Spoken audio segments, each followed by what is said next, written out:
అనసూయ భరద్వాజ్ ఎంతో ట్రెండింగ్, ఇంకా ఎంతో ట్రోలింగ్. మన అనసూయ గారు 1985 మే 15 హైదరాబాద్, తెలంగాణలో జన్మించారు. ప్రస్తుతానికి 40 years ఉన్నారు.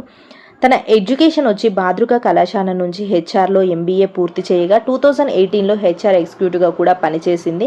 అనసూయ వాళ్ళు పేరెంట్స్కి 3 అక్క చెల్లెళ్ళు ఉండగా తను ఎన్సీసీ క్యాంప్లో చేరడంతో అక్కడ సుశాంత్ భరద్వాజ్తో ప్రేమలో పడి 2010లో పెళ్లి చేసుకున్నారు.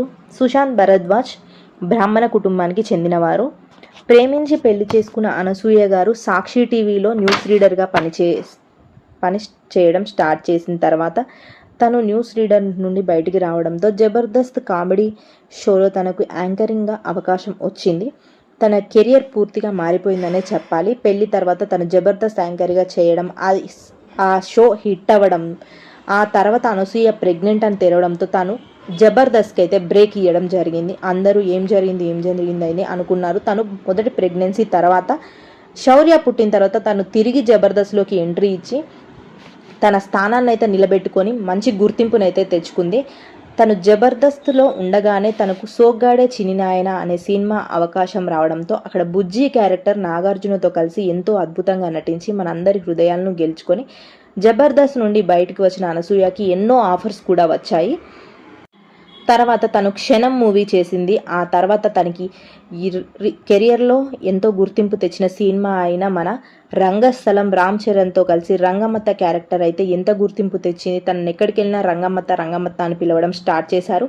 అనసూయ గారికి కూడా రామ్ చరణ్తో కలిసి నటించడం ఎప్పటి నుండో కోరికగా ఉండేదని చాలా సందర్భాలుగా చెప్పారు.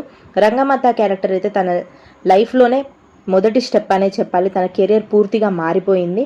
ఆ తర్వాత తను కథనం, దర్జా, ఇంకా పుష్ప 1లో కూడా దాక్షాయణి క్యారెక్టర్లో సునీల్ సరసన ఎంతో అద్భుతంగా నటించి ఆ సినిమాలో కూడా మంచి గుర్తింపునైతే తెచ్చుకుంది. సైమా అవార్డులో బెస్ట్ సపోర్టింగ్ రోల్ అవార్డు కూడా తను దక్కించుకుంది.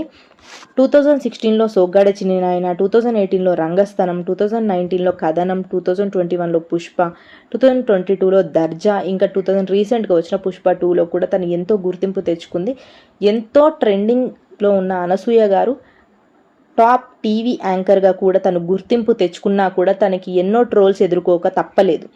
ఎందుకంటే తను జబర్దస్త్లో చేసుకున్న డ్రెస్సింగ్ కానీ, తను బయట వెకేషన్ తన భర్తతో పిల్లలతో వెళ్ళేటప్పుడు కూడా వెకేషన్స్ వెళ్ళిన డ్రెస్సెస్ కానీ తనని ఎంతగానో ట్రోల్స్కి గురి చేశాయి. తనని ఆంటీ అని సంబోధించడం కూడా ఒకప్పుడు ఎంతో ట్రెండింగ్ అయ్యి తనను దానికి ఇలా అనొద్దు అనే ట్రెండింగ్ కూడా జరిగింది. ఆ మధ్య తనకి ఎన్నో సమస్యలు, ఎన్నో ట్రోలింగ్స్ వచ్చినా కూడా తను వెనక్కి తిరిగి చూసుకోలేదు. తన కెరియర్ని పూర్తిగా మార్చుకుంటూ ప్రతి సినిమాకి తనదైన శైలిలో తను డిఫరెంట్ క్యారెక్టర్ చేస్తూ వెళ్ళింది. రీసెంట్గా తన తండ్రి మరణంతో తను ఎంతగానో కృంగిపోయిందనే చెప్పాలి. తల్లి ఒంటరిదైంది. తన చెల్లెళ్ళు అమెరికాలో చదువుతూ ఉండడం, జాబ్ల పర్పస్ తను ఒంటరిగా ఉన్న ఫీలింగ్ అయితే తనకి వచ్చి కొంత టైంలో తను డిప్రెషన్లో కూడా వెళ్ళడం జరిగిందని చాలా సందర్భాలుగా అనసూయ గారు మనందరితో షేర్ చేసుకున్నారు. రీసెంట్గా అయితే తన భర్తతో కలిసి తను అత్తమామలతో కలిసే ఉంటుంది. కానీ రీసెంట్గా తను ఒక కొత్త ఇల్లును అయితే కన్స్ట్రక్ట్ చేసుకుంది. అది ఎంతో ఖర్చుతో కూడిన ఇల్లు. అసలు ఎంతో అద్భుతంగా ఉందనే చెప్పాలి. మన పెద్ద సెలబ్రిటీస్ కట్టుకున్నట్టు ఉంది ఆ ఇల్లు. తను ఎంతగా సంపాదించి అంతగా కట్టిందో మనందరికీ తెలుస్తూనే ఉంది.